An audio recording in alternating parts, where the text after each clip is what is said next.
आतंकी हबीबुल्लाह के अब्बा को थी पूरी खबर कि बेटा करना चाहता है नुपुर शर्मा की हत्या।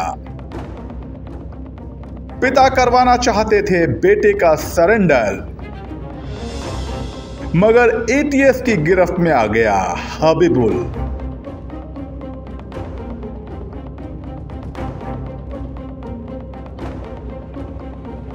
हबीबुल के अब्बू को 7-8 दिन पहले ही पता चल गया था कि उनका बेटा एंटी नेशनल काम कर रहा है। उन्हें इस बात की भनक मिल गई थी कि हबीबुल नुपुर शर्मा की हत्या का प्लान बना रहा है। इस बात को लेकर बाप बेटे में झगड़ा भी हुआ था। परेशान अब्बू वकीलों के चक्कर लगा रहे थे ताकि बेटे को सरेंडर करवाकर उसे बचाया जा सके, मगर इससे पहले ही हबीबुल घर से लापता हो गया और फिर यूपी एटीएस ने उसे उठा लिया।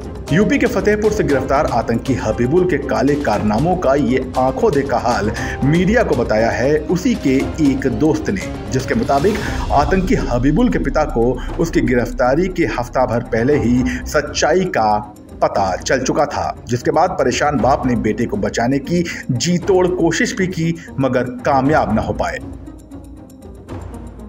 अब्बू सब जानते थे। दरअसल कुछ दिनों पहले जब हबीबुल पाकिस्तान में किसी से नुपुर पर हमले की बात कर रहा था तो ये सारी बातचीत उसके पिता ने सुन ली थी। सिर्फ इतना ही नहीं, हबीबुल के अब्बू ने बेटे के फोन पर कुछ आपत्तिजनक वीडियो भी देखे थे।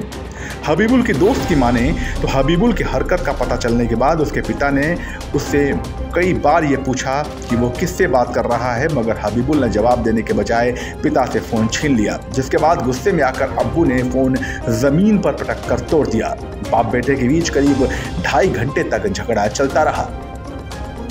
क्या कहती है एटीएस? पिता से झगड़े के बाद हबीबुल घर छोड़कर अब्बू नगर स्थित मदरसे में चला गया और बच्चों को तालीम देने लगा। 8 दिनों तक हबीबुल यहीं पर रुका, जिसके बाद यूपी एटीएस ने उसे धर दबोचा। इस दौरान हबीबुल के परेशान पिता ने वकीलों से भी संपर्क किया ताकि उसका आत्मसमर्पण करवाकर उसकी सजा कुछ कम कराई जा सके, मगर होनी को तो कुछ और ही मंजूर था। यूपी एटीएस के सूत्रों का कहना है कि हबीबुल किसी हमले की फिराक में था। उसके फोन से कई अहम सुराग मिले हैं। कमरे से डायरी, मैप और कुछ डिब्बे मिले हैं।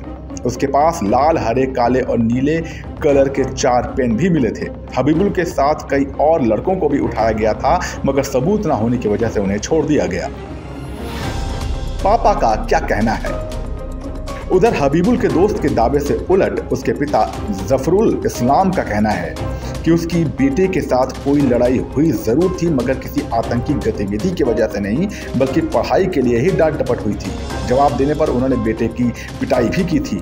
पढ़ाई पर ध्यान दे इसलिए फोन तोड़ दिया था। इस पूरे मामले पर और इस पूरे घटनाक्रम पर आपकी क्या राय है, हमें कमेंट सेक्शन में बताइए और खबरों की तह तक जाने के लिए बने रहिए जनसत्ता के साथ। नमस्कार।